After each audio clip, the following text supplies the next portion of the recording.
The Buffalo Bills just gave Khalil Shakir a payday, so why not James Cook?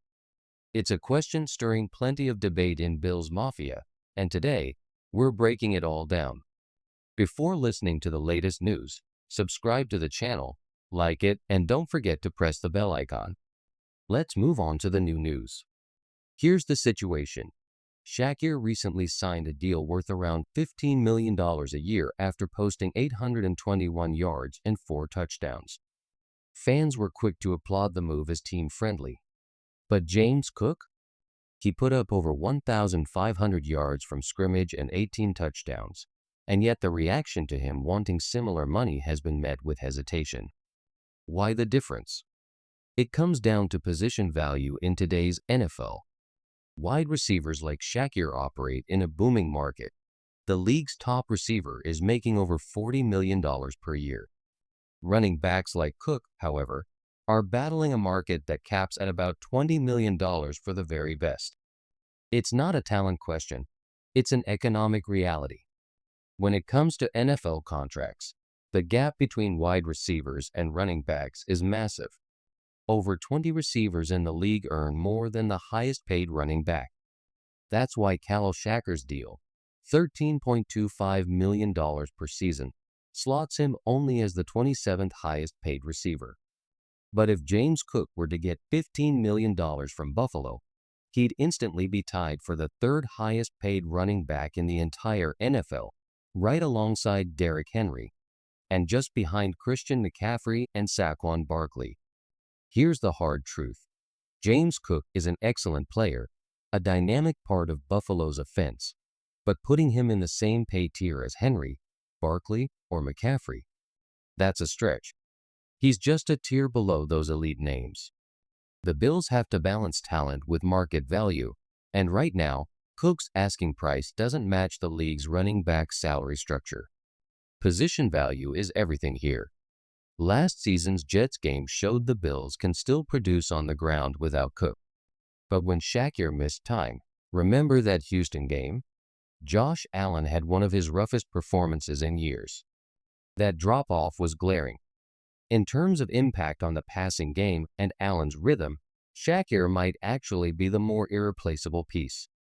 So yes, Cook's 1,500 total yards and 18 touchdowns are impressive. But comparing those stats to Shakir's 821 yards and 4 touchdowns misses the bigger picture. You have to judge each within their position's market and role. And now we have a wrinkle.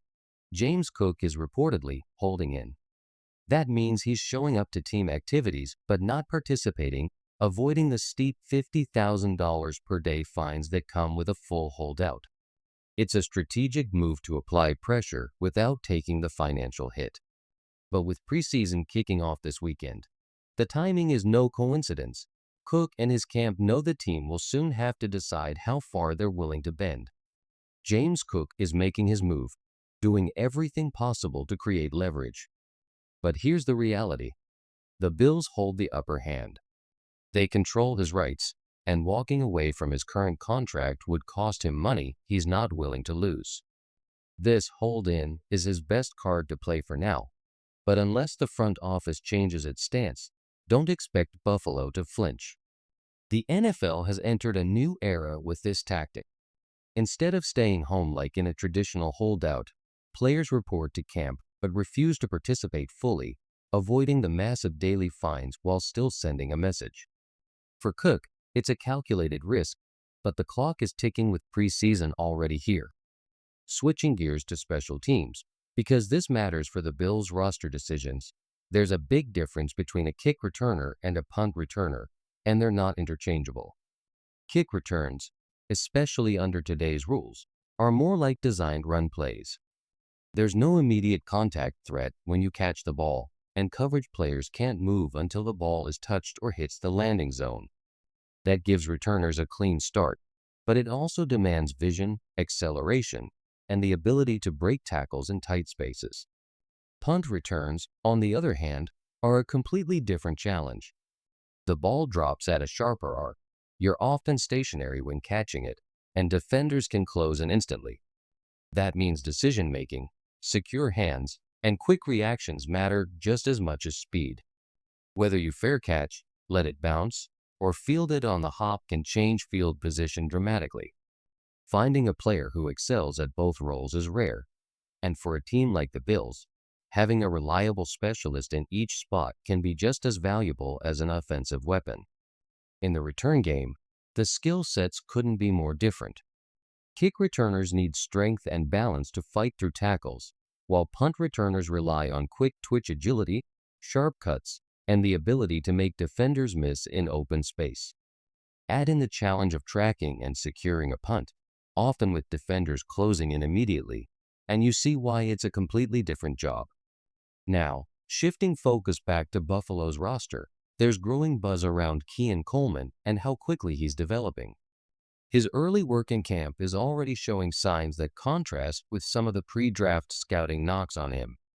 The Bills are clearly testing him in different roles, giving him opportunities to prove he can be more than just a contested catch specialist. And speaking of testing, preseason is about to give us a much clearer picture. With the first exhibition matchup just days away, this is where roster battles start heating up. Wide receiver depth, special teams decisions, and how the Bills rotate key players like Coleman will all be worth watching closely. After this week's matchup, likely against the Giants, all eyes will be on the post-game breakdown. And one player who's sure to be part of that conversation is rookie wideout Keon Coleman. The question surrounding him hasn't changed much since draft season. Can his highlight reel talent translate into consistent production? Coleman is a big-bodied, contested catch specialist, dangerous when he's in rhythm, but streaky when defenses take away his strengths. The main challenge is separation. Without the ability to consistently shake defenders, most of his targets come in traffic, forcing him to win tough, contested battles. That naturally leads to higher variance in his performance. The upside? There's still room for real growth. Coleman has only been playing full-time football for a few years, and his football IQ is clearly developing. As he learns to read coverages faster, attack zone soft spots, and use his frame more effectively against man coverage, he can create better leverage and give Josh Allen cleaner windows. He may never run routes with the precision of Stefon Diggs, but the Bills don't need him to. They need him to keep sharpening the tools that make him dangerous in his own way. Keon Coleman is showing flashes, finding space more effectively and leaning into what he does best. But without that next step of becoming a consistent separator, his production will always carry a degree of volatility. The Bills knew this when they drafted him. Josh Allen reportedly pushed hard for the pick, and Buffalo clearly wanted that true X-receiver profile. Now, it's on offensive coordinator Joe Brady and Allen himself to unlock Coleman's potential and make this skill set work in a high-volume role. Shifting to the other side of the ball, expectations for the Bills' defense are sky-high. The roster is loaded with former first-round picks, and the coaching staff is stacked with proven names like Sean McDermott, Bobby Babich, and Ryan Nielsen. Buffalo invested its top 5 2025 draft selections on defensive players, plus its biggest free agent dollars, all to ensure this unit is elite. The floor? A solid, competitive defense. The ceiling? One of the top units in the NFL, capable of finishing top 10 in metrics like scoring defense, EPA, takeaways, and sacks. The only real wild card is health. Keep the core intact, and there's no reason this group shouldn't dominate. For Buffalo's defense, the pieces are in place. The real question is deployment. Can the Bills use their talent in ways that consistently produce game-changing stops? In the playoffs, it often comes down to a single third down stand, one sack, or one takeaway against teams like Kansas City. The Bills have built a roster capable of being a top 10 defense. Now, it's about executing in the biggest moments. That leads into the scheme debate. When the Eagles won their Super Bowl, they controlled games with a 4-man rush, keeping 7 in coverage and smothering passing lanes. It's the ideal blueprint, but it's extremely hard to pull off. Outside of a brief stretch with a healthy Von Miller, the Bills haven't consistently generated that kind of pressure with just 4. That's why the shift to more 5-man pressures is intriguing. It's aggressive, It forces the action, and it might be exactly what Buffalo needs until their front four proves it can dominate on its own. If the reinforcements and young pass rushers step up, they'll blitz less. But until then, dialing up extra heat could be the difference between another close playoff loss and finally breaking through against the NFL's elite, especially the Chiefs. Five-man pressures won't just matter against Patrick Mahomes. They could be game changers against several quarterbacks on the Bills' 2025 schedule.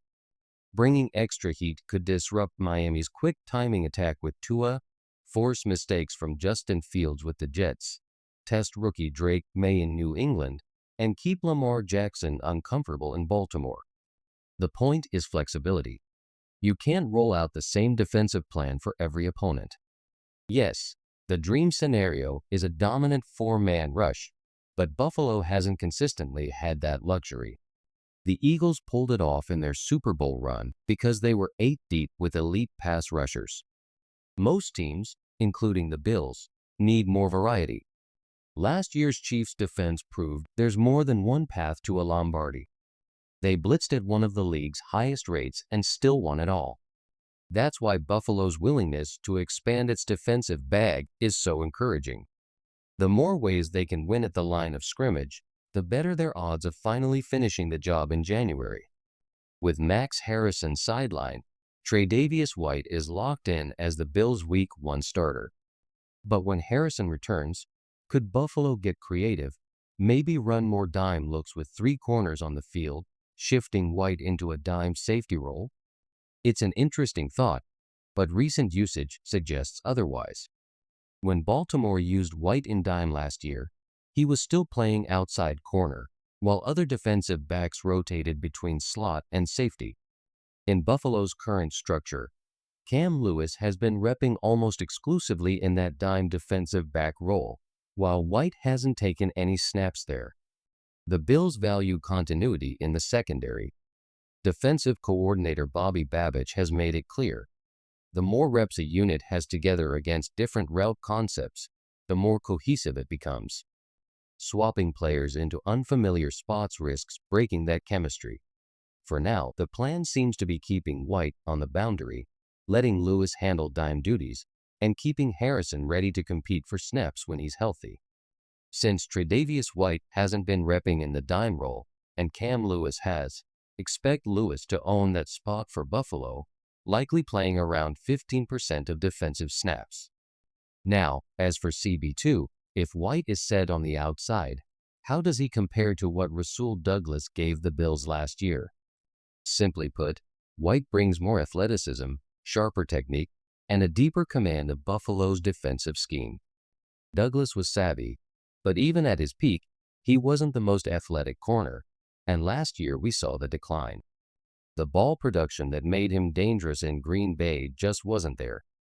White's edge will be in coverage, though Douglas was clearly the stronger tackler and run defender. That's the trade-off. You gain tighter coverage with White but lose some physicality against the run. Still, with Douglas currently unsigned after passing on a starting job in Miami, it's clear Buffalo feels more comfortable rolling with White in that role. As for recent free agent names like Treylon Burks or Christian Wilkins, Burks has struggled to stay healthy and never developed into a consistent NFL contributor, offering little the Bills don't already have. And Wilkins, while talented, isn't a realistic roster fit at this stage.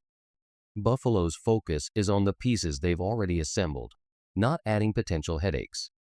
I'm not especially high on Leisha Chenault, and Christian Wilkins is an even clearer stay away from me.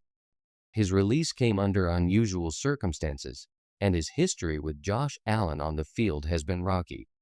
More importantly, he's been in a walking boot for a long stretch, with concerning reports about both the injury and his rehab approach. Potential or not, the current trajectory on both players makes them poor fits for Buffalo.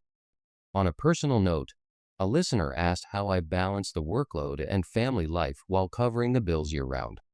The truth is, the cheat code for me is waking up early. I'm at my desk in the early 4 o'clock hour every day. That quiet window before the world wakes up is when I get my sharpest, most focused work done, without interruptions or distractions. By the time my wife and kids are starting their morning, I've already put in hours of progress, which lets me stay present for family while keeping up with the demands of covering the team. Buffalo's preseason opener is this weekend, and we'll have a live post-game show ready to break it all down. That means the publishing schedule could shift slightly, but if you're subscribed, you won't miss a thing. Get ready, the season's about to start, and it's time to lock in. Go Bills!